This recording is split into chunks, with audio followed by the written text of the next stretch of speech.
To doctor Mythili's music therapy channel. இன்றைய பதிவில் சிந்தனை தான் அறிவை வளர்க்கும் என்ற கருத்தை நிரூபிக்கிற மாதிரி, என்ற கருத்தை வலியுறுத்துகிற மாதிரி ஒரு சில செய்திகளை பகிர்ந்துக்கலாம். சிந்தனை இருந்தால் தான், அதாவது நம்மளோட பிஹேவியரில் நிறைய விஷயங்களை, அதாவது நெகட்டிவ் பிஹேவியர்ஸ்ன்ற தலைப்பில் சில செய்திகளை பகிர்ந்து இருக்கிறோம். அது என்ன?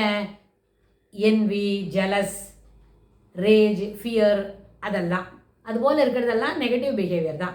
அதாவது அந்த என்வியும் ஜெலஸும் என்ன பண்ணுவோன்னு கேட்டால், தெளிந்த சிந்தனைகளுக்கு பெரிய தடை விதிச்சிடும்.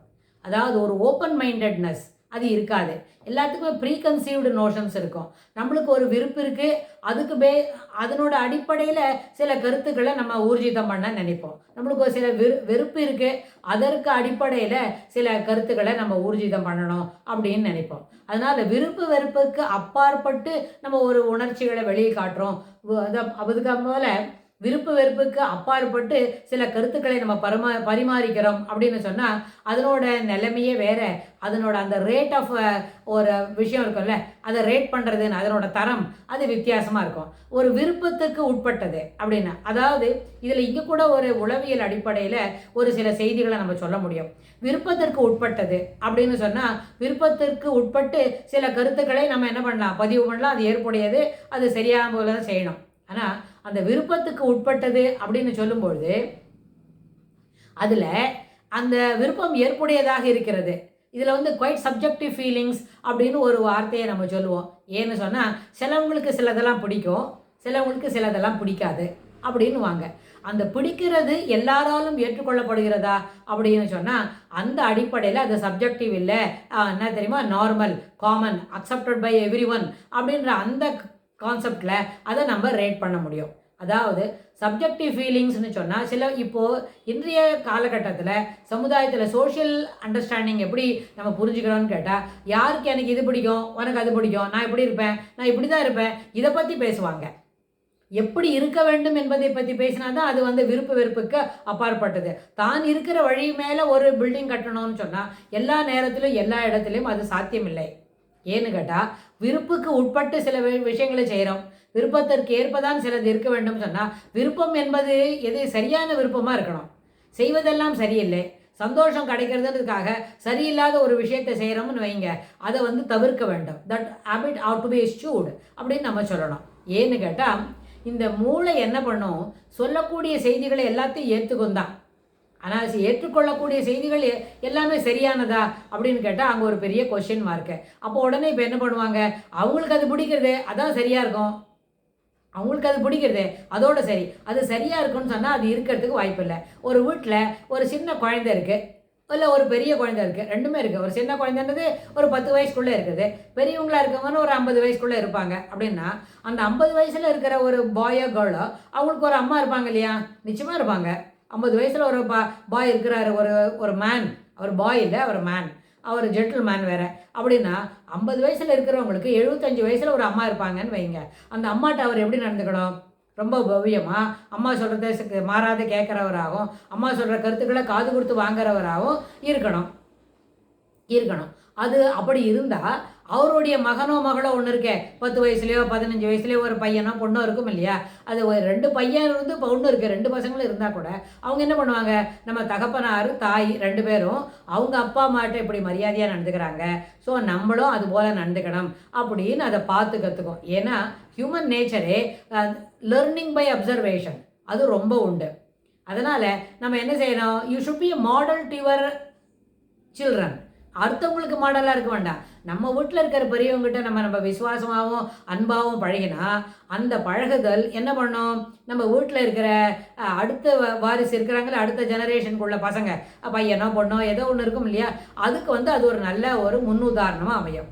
இப்போ அம்மா ஒரு வேலை செய்துக்கிட்டு இருக்கிறாங்க, அவங்களுக்கு 70 வயசு தாண்டி இருக்கு அப்படின்னா அவங்களுக்கு உட்காந்துக்கிறதுக்கு என்ன கொடுக்கலாம், சேர் சப்போர்ட் கொடுக்கலாம். அம்மா நீ இருங்கம்மா, இதில் நீங்கள் உட்காந்துக்கோங்கம்மா, அம்மா நீங்கள் இது வாங்க இந்தாங்கம்மா, ரிமோட்டு கையில் வச்சுக்கோங்கம்மா அப்படின்னு சொல்லி அம்மாவுக்கு சௌரியமாக சில வேலைகளெல்லாம் அந்த மகனோ மகளோ செய்து கொடுக்குறாங்கன்னு சொன்னால், அதுபோல் வேலைகளை தன்னுடைய மகனோ ஒரு சில நேரம் கழித்து அவங்க இந்த மாதிரி ஒரு பழக்கத்தை பார்த்துக்கிட்டே இருந்தாங்களான்னா அதுபோல் செய்யும். அம்மா வீட்டை க்ளீன் பண்ணுறாங்க, இல்லை சர்வெண்ட் வராங்க ஏதோ க்ளீன் பண்ணுறாங்க அப்படின்னு சொன்னால் அவங்களுக்கு அந்த மேட்டெல்லாம் தூக்கி விடுறது, அப்புறம் வந்து சேரெல்லாம் இடம் நகர்த்தி விடுறது அப்படிலாம் நம்ம செய்தோமான, அதுபோல் நம்ம செய்யும் பொழுதும் நம்மளுக்கு என்ன பண்ணோம், பிள்ளைங்க அதை நகர்த்தி கொடுக்கும். இது என்னது, இட் இஸ் அ ஒண்டர்ஃபுல். அதே மாதிரி ஒரு பார் போட்டு excellent behaviour to be rated at par with ரொம்ப பெரிய அளவில் அதுக்கு ரேட்டிங்ஸ் கொடுக்கணும் அப்படின்னா அதற்கு என்ன காரணம், the child learns by observation. நம்ம எதிர்பாராத நேரத்தில் நிறைய செய்திகளை பிள்ளைங்க அப்சர்வ் பண்ணிவிட்டு அதுபோல் அது செய்கிறாங்க. இது வந்து ஏற்புடையது. இது வந்து என்ன பண்ணோம், விருப்பப்பட்டு செய்கிறாங்க, அந்த விருப்பப்பட்டு பிள்ளைங்களும் அதை பற்றி செய்யுது.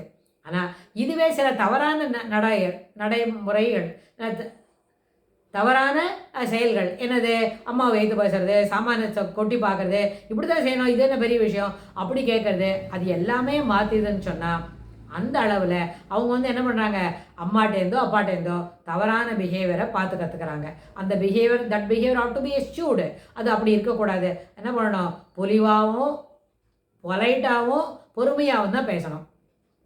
அதனால் சிந்தனை தான் அறிவை வளர்க்கும் அப்படின்னு சொன்னால் யோசித்து முடிவெடுக்கணும். அப்போ என்ன பண்ணணும், அந்த பொறாமை உணர்வை நம்ம அதுலேருந்து நம்ம எடுத்துடணும்.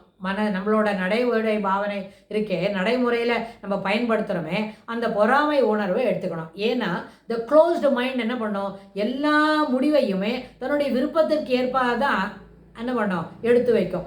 விருப்பத்திற்கு ஏற்புடைய முடிவுகள் மட்டுமே கிடைக்கணும்னு சொன்னால் ஒரு ஸ்டேஜுக்கு அப்புறம் அந்த விருப்பத்தை தாண்டி சில முடிவுகள்லாம் அவங்களுக்கு கிடைக்கிறதுனா அவங்களால அது என்ன பண்ண முடியாது, சரிமானம் செய்துக்க முடியாது. தே cannot able to accept those results. அது என்ன ஆகும், அத்தகைய ரிசல்ட்டு ஒரு நாள் கூட இல்லாமல் அவங்கள அதை என்ன பண்ணும், சரிமானம் அது அவங்களுக்கு ஏற்புடையதான்று இது போல் இதெல்லாம் எடுத்துக்க முடியாதுப்பா, என்னால் முடியாதுப்பா, ரொம்ப கஷ்டம்பா அப்படின்னு சொல்ல துவங்குவாங்க. ஸோ அந்த அடிப்படையில் நம்ம பார்க்கும்பொழுது எப்போவுமே என்ன பண்ணோம், வெறுப்புணர்வோடு கூடிய சில முடிவுகளை எடுப்பதை காட்டிலும் திறந்த மனதுடன் சில முடிவுகளை எடுக்க துவங்கினால் அது என்ன பண்ணும், ஏற்புடைய முடிவாகவும் இருக்கும், எல்லாராலும் மெச்சத்தகுந்த முடிவாகவும் மாறும். அதனால் எப்போவுமே வெறுப்புணர்வை தள்ளிட்டு விருப்பத்தோடும் சரியாகவும் செய்ய வேண்டும். சரியான முடிவு இருக்கணும், அதுக்காக யோசிக்கணும். அந்த நம்ம செய்கிறது சரிதானா, does it require everybody's praise அப்படின்னு யோசிக்கணும். நம்ம ஏதோ ஒரு வேலை செய்கிறோம், வாட் எவர் இட் இஸ், எந்த நேரத்தில் எந்த வேலையை செய்கிறோமோ அந்த அடிப்படையில் சில வேலைகளை நம்ம தொடர்ந்து செய்யும் பொழுது இவை அனைத்தும் ஏற்புடையதாகவே அமையும். அப்போ ஏற்புடையதாக அமையும் பொழுது எல்லாராலும் அது என்ன பண்ணோம், மகிழ்ந்து கொண்டாடத்தக்கதாக அமையும். அதனால் சிந்தனையுடன் செயல்படுவது அத்தியாவசியம்.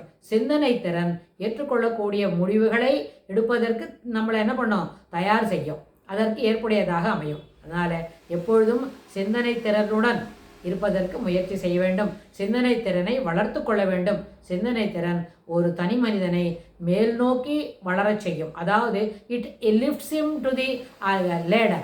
It helps him to move in the upper grade. அதாவது ஒரு வாழ்க்கை என்கின்ற பயணம், அந்த ஏணியில் மேலும் மேலும் தொடர்ந்து பயணம் செய்வதற்கு, படிகளை கடந்து மேல் செல்வதற்கு இது சிந்தனை திறன் என்ன பண்ணும், உபயோகப்படும், உறுதியாக உதவி செய்யும் என்று சொல்லி இந்த பதிவை நம்ம நிறைவு செய்கிறோம். இதுக்கு தொடர்புடைய செய்திகளை வரப்போகிற பகுதிகளிலும் பார்க்கலாம். தேங்க்ஸ் ஃபார் வாட்சிங்.